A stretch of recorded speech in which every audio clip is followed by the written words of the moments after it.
చూసే వరకు ఏది రిలీజ్ చేయడానికి లేదమ్మా, రివీల్ చేయడానికి లేదు. అందరికీ నమస్కారం.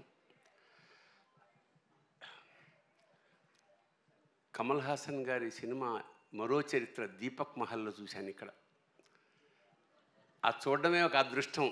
అలాంటి నుంచి ఆయనతో కలిసి యాక్ట్ చేయడం అనేది నా పూర్వజన్మ సుకృతంగా భావిస్తున్నాను. Anybody for that matter, any artist మొత్తం భారతదేశంలో కాదు, యావత్ భూప్రపంచంలో లోకనాయకుడు అంటే కమల్ హాసన్. That's all. అంటే ఒక క్యారెక్టర్ కోసం ఆయన తీసుకునే శ్రద్ధ, కమిట్మెంట్.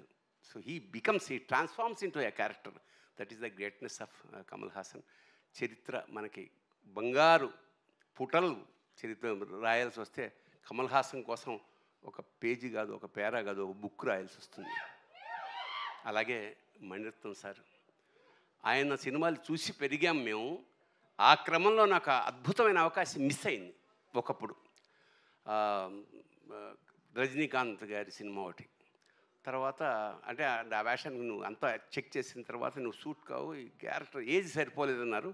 తర్వాత after a very long 30 years నాకు పొన్నియిన్ సెల్వన్లో స్క్రిప్ట్ రాసే అవకాశం వచ్చింది తెలుగుకి. So that was a very great opportunity. అప్పుడు నేను అడిగామాట మణి గారిని, సార్ ఎప్పుడో సినిమా మిస్ అయిపోయింది సార్, ఒక్క షార్ట్ వేషం ఏమన్నా ఉంటే ఇస్తారా అంటే నవ్వాడు. అంటే ఇవ్వనని అర్థం.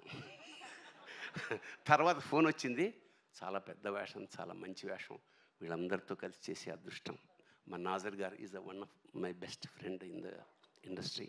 అలాగే త్రిష గారు ఫస్ట్ సినిమాలో నేను ఫాదర్ వేషం వేసాను త్రిష గారికి. సో థగ్ లైఫ్ అనేది ఒక యావత్ భారతదేశంలోనే ఒక సెన్సేషన్ క్రియేట్ చేస్తుంది మనస్ఫూర్తిగా నమ్ముకుంటూ. Thank you so much. Thank you so much Bharani garu, thank you. And అలాగే మా నాజర్ గారికి మైక్ని అందించవలసిందిగా రిక్వెస్ట్ చేస్తున్నాము. నాజర్ గారు.